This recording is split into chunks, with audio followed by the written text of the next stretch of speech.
Today on CityCast Chicago, how did one Senate candidate build this massive campaign chest? What changes are coming to the historic Limestone at Morgan Show on the South Side? And hypothetically speaking, where would you host your political photo op? It's Monday, March 16th. I'm Jacoby Cochran, and this is what Chicago's talking about.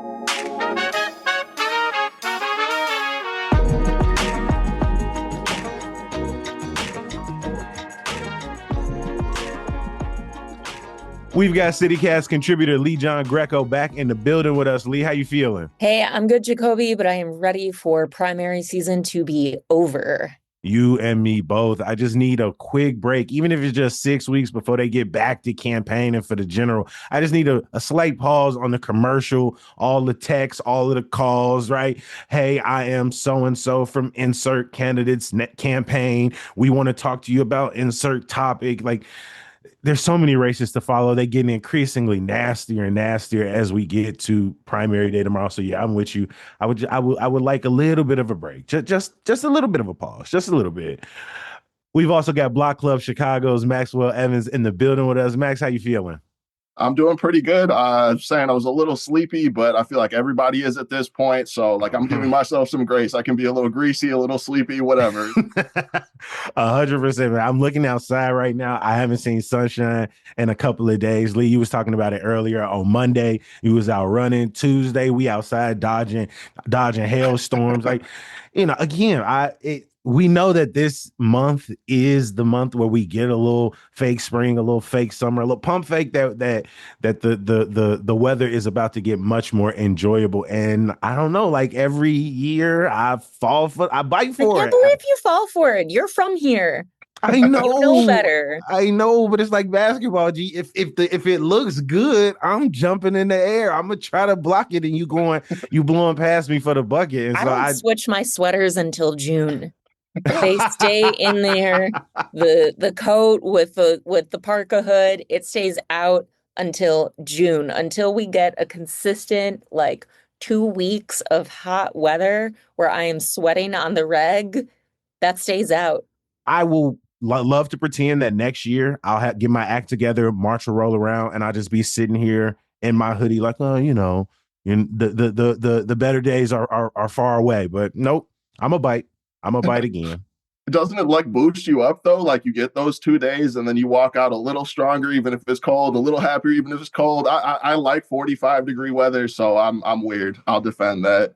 I'd rather have consistency. I'd rather have it be cold, cold, cold, and then a regular, consistent spring, rather than these random kind of can't plan. I always say this, March is a fickle bee, I don't like her. But the dopamine rush from the first day of wearing a t-shirt outside, exactly, and feeling comfortable, I don't have the mental power to pull myself back off of that ledge. And That's true.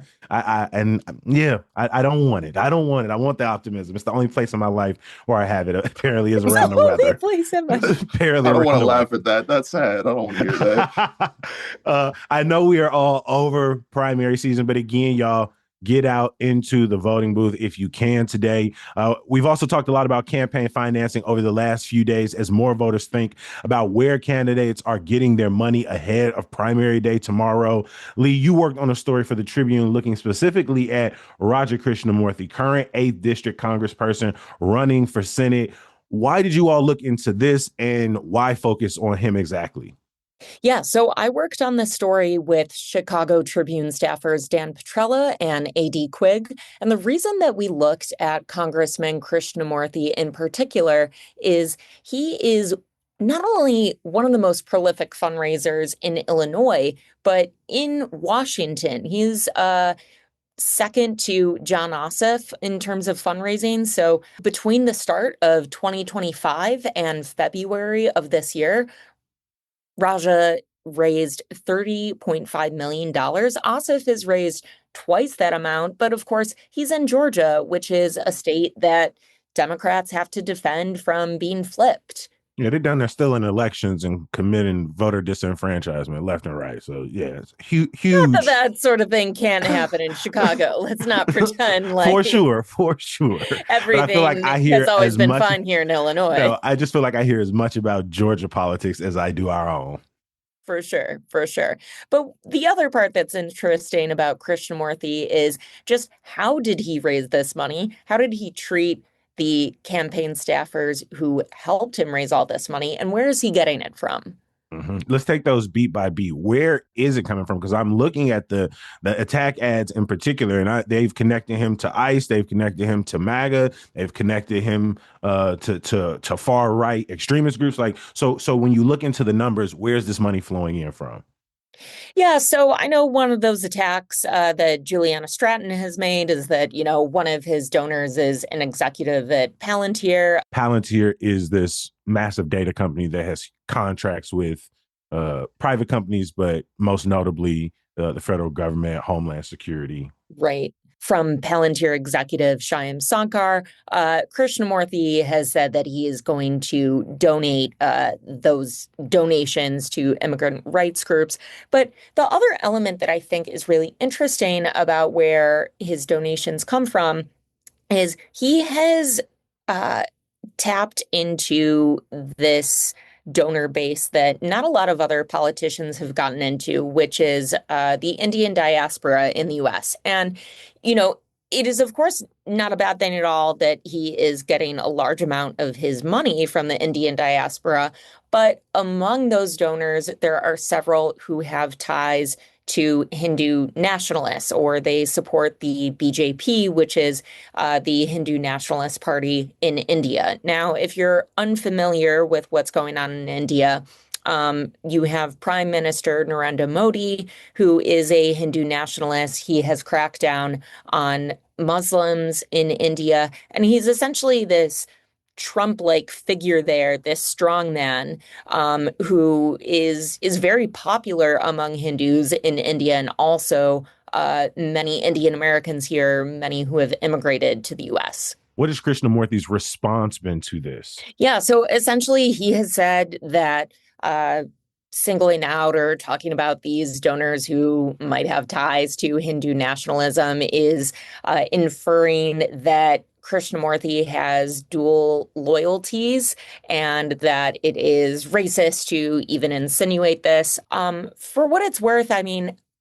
I don't think that pointing to donors who have ties to any kind of nationalism is something that is bad. I mean, I think this is one of the reasons why people are focusing so much on APAC donations, right? I mean, that is also backing nationalism in Israel.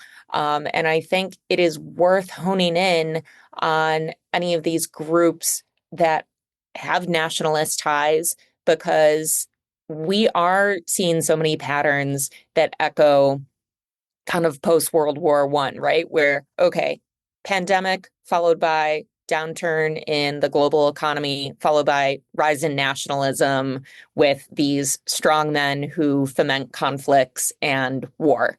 And we are seeing that right now with Donald Trump and Narendra Modi and Benjamin Netanyahu. So I think it is worth questioning politicians on any kind of ties, whether it's Israel or India or any other country, when it comes to nationalism. This also speaks to a what I imagine is a large operation, a lot of commitment to fundraising inside the Krishnamurti camp. What do staffers have to say about what it takes to build this type of campaign money? So Krishnamurti staffers described basically a near around the clock fundraising operation. They are pulling 80 to 100 hours a week, which Jesus. granted, if you are doing that before a major campaign, right in the weeks or months before, of course, that is to be expected. If you are working on campaign fundraising, it is not a 9 to 5 job, right? You should go into it thinking that is going to be a grind. But what the staffers described, and I spoke with nearly a dozen former congressional and former campaign staffers. And what the campaign staffers described to me is that Krishnamurti treated them very harshly, right? So, for example, when Krishnamurti would do these fundraising calls, and if his staffers gave him numbers that didn't pick up immediately, he would, according to these staffers, swear at them, um, and get frustrated with them. Now, Krishnamurti, not only did we ask about this, but WGN asked about this and said, hey, are you hard on your staffers? And if you go back to his interview on WGN, he doesn't really push back on it. He said, I think I took it out on myself. I wish I didn't get as stressed, but I'm getting better at it. So that sounds like an acknowledgement that he has been operating this way. So I think it's not only just the hours that the people who work for him are pulling, but it's the atmosphere that they have to work in that they described as very frustrating. Were you able to find any threads between the places he's taking money from and the way he votes or the type of bills he supports?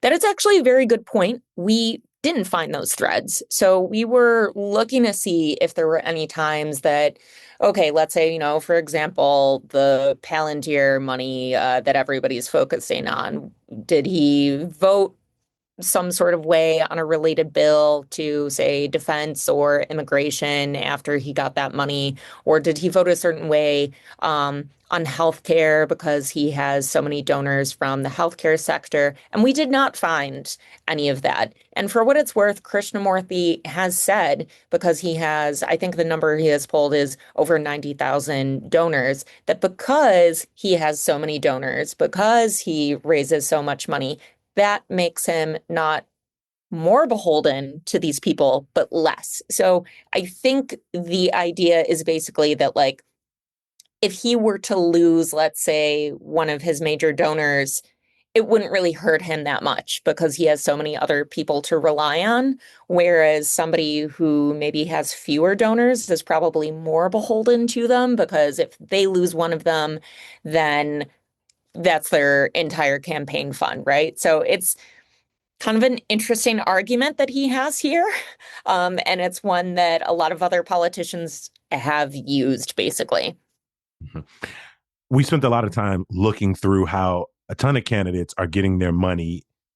But over the last 15 years, what it takes to run for any office, whether you're talking school board where the campaigns are over $1 million to all the way up to Senate. And so I imagine for so many voters, they're getting a little numb to the talk of, where all of this money is coming from. Why do you think voters should care about this before they head into the booth?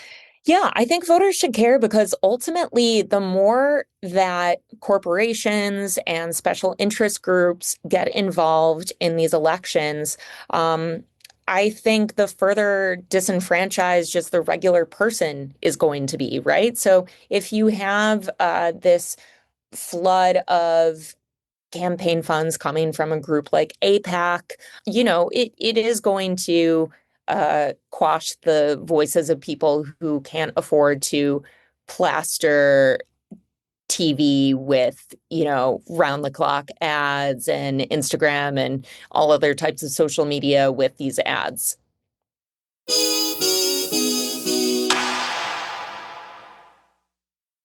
Maxwell, over to you. Chicagoans have until March 27th to give feedback on a plan to redesign Morgan Shoal along the lakefront between 45th and 51st.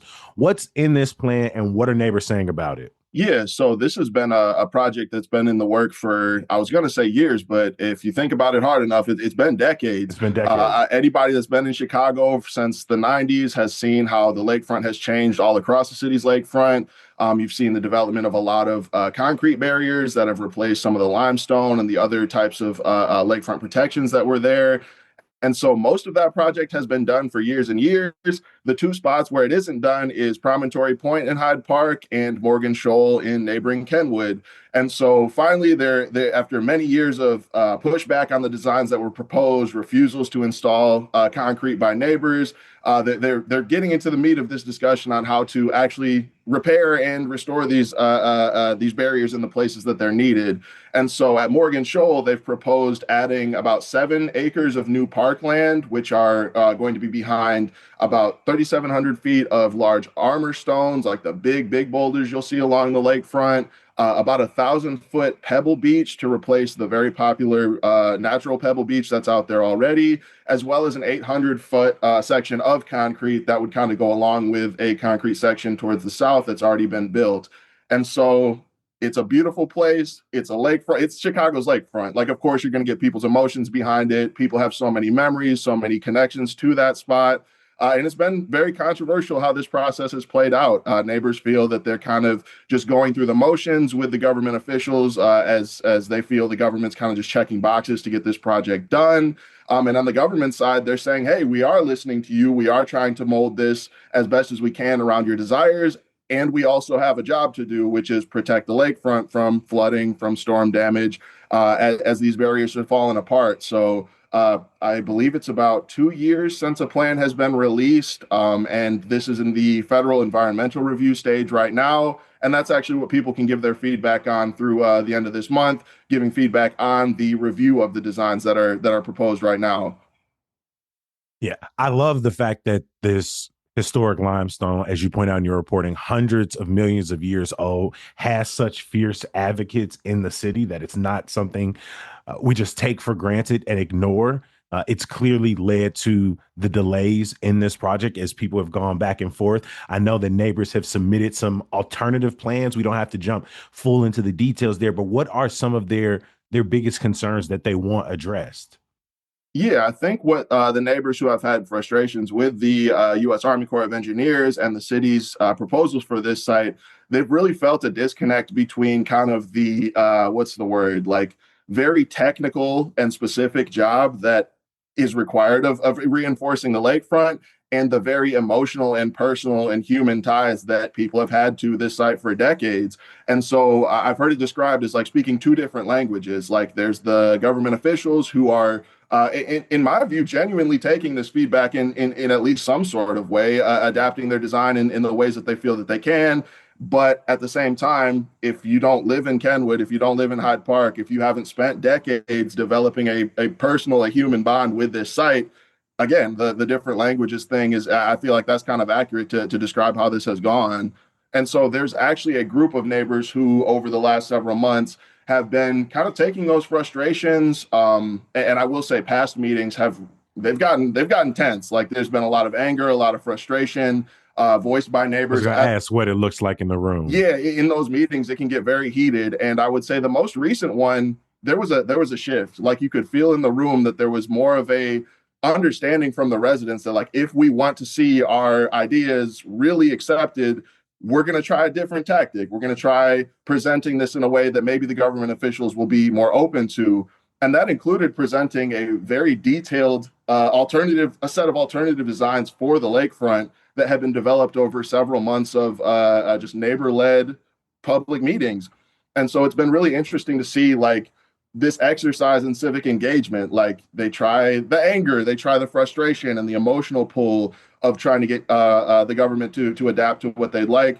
That didn't necessarily go the way they wanted, and so now they're trying the more technical. Like here's a professionally designed, I believe, by an urban design educator, led the charge to present this. And so, yeah, just having these different tactics and seeing efforts at collaboration, as messy as it can be. To be honest, this past meeting was a little more heartening in terms of like collaboration and civic engagement from neighbors. In the current Army Corps proposal, the plan is to relocate some hundreds of limestone, including ones that have been carved into by residents for decades.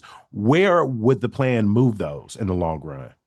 There are so many limestone barriers that have been carved in just over the decades, people putting their initials in it, people carving little artworks into it. And the neighbors have really adopted this as like, this is a sign of what we need to protect. This is something that's valuable to us. It's a piece of our cultural history, to be frank.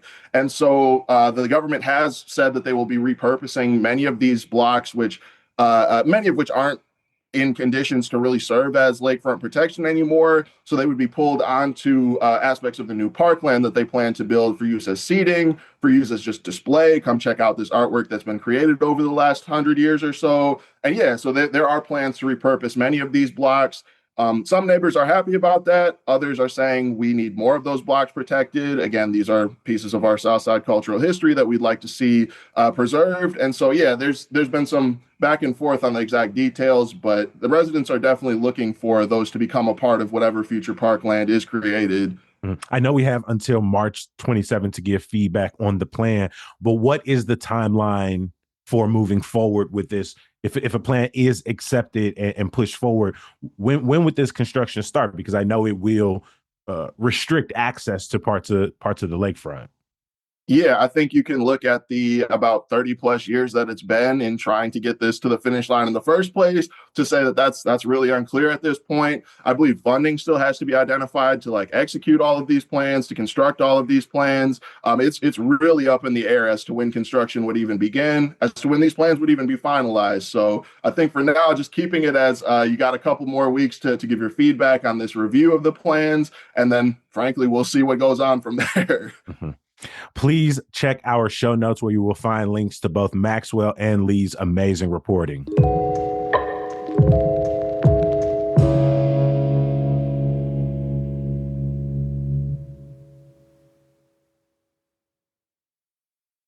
Like I said at the top, tomorrow is primary election day. It's the last stretch for candidates to get out there, shake them hands, kiss them babies, take some photos. And we already know historically Dems like to get together at Manny's Deli, for example. A place that I largely ignored in my life, but I have had in the last couple of weeks. And not gonna lie, it was damn good. I was the youngest and blackest person in there, but it was damn good. I gotta ask both of y'all, I'm curious, if you had to plan your election day photo op, I know it's such a random question, but where would you go in this city of ours? I would say I had to think on this a lot. I wanted to say some sort of music venue, and I was torn between two of my favorites, which are in the same location, Metro and Smart Bar. I'm thinking I'd honestly want to go for some 8 p.m. set with a band out to Metro, get my bass up on that stage and say, hey, come on stage, take a picture with the bassist politician. So I would love to kind of put that energetic musician type energy out there. I don't think I've ever seen a politician except for, was it Beto O'Rourke a few years ago who got up on stage and played bass? I think it was him, but if not, you never see a bassist out there as a politician, like playing on stage. I'd get a lot of votes off that. I believe it. What song you coming out to? It's got to be something D'Angelo. I've been playing so much D'Angelo since his passing. Like anything off of Voodoo, anything off of Black Messiah. If we have a D'Angelo cover band here in Chicago, please let me put in a few notes as I run for office. So yeah, anything to pay homage to my legend. I love this. You bring in the D'Angelo loving crowd to Metro. Yes, I don't know that that's even an overlap, but I'll get them out there. Lee, over to you. Where are you going if you gotta get your picture taken before or after you voted for your damn self? Yeah, man, originally I was thinking when you asked about this, the Southside Irish Parade, but now I realize that is the weekend before the election. So that's not an election day photo. It is a good right before the election photo op, though. You got to get out there. It's fantastic. I mean, like everybody's there. It's a great crowd. Like that's just like, I don't know. I love parades. I do. So that's a great spot. But I guess election day, man, if I can't go to Manny's, I don't know, Wiener Circle, just because like, I don't even think it would be that busy, but I just love a Wiener Circle hot dog. No, that's a good one. It'll humble you. You got to get cussed out right before you take elected office. I think that's a good balance to the confidence, to the anxiety that you probably feeling on that morning. You got to get used to how you're going to be treated once you're an elected official, right? Exactly. So it's a good, like, amuse-bouche for that. 100%. My thought was maybe, and I think it's a big swing, but like Avalon Regal Theater on the South Side, because I feel like it captures that idea of like a political promise, like a promise yet to be fulfilled. And the idea that like on this day, I'm promising that in my term, this building will sort of come back to life and sort of see its past glory reimagined, rediscovered. And so I think like at Avalon Regal Theater, you got that mural on the side of it. You got the mural right across the street from it. You're on 79th. You can grab some Maxwell's. Oh, You could yeah. talk about how dangerous the intersection is right up the street and how you're going to work to make that. Like, there's just so many issues you can hit on right there. And then the photo op with the mural is given like deep roots in Black Chicago. And so, I think Avalon Regal Theater, and I'm clearly talking about this like a politician, quite exploitative. And so it's clear why I'll never run, because rhetorically it makes me want to hurl a little bit. But hey, I think we got 3 good spots. I think that's great. I'd vote for you. Avalon I Regal. live in South Shore. I think a lot of my neighbors would, you got them right now. You said, oh, I don't know how I feel about this. No, make your run right now after this episode. You might have a chance here. I think also like the location depends so much on like what you're running for. You know, it's like the district and everything. Like I live in Roscoe Village. So like if I were running, you know, in the 32nd ward or something, like I'm going to do something dog related because people love their dogs there. It's insane, you know? So like if you did like, I don't know, a meet and greet with dogs or something, you're going to get everybody. Like every corner of Chicago kind of has its own thing that speaks to them.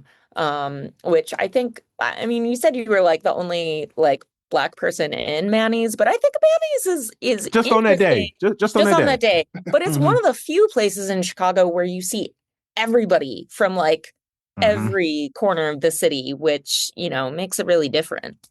100%.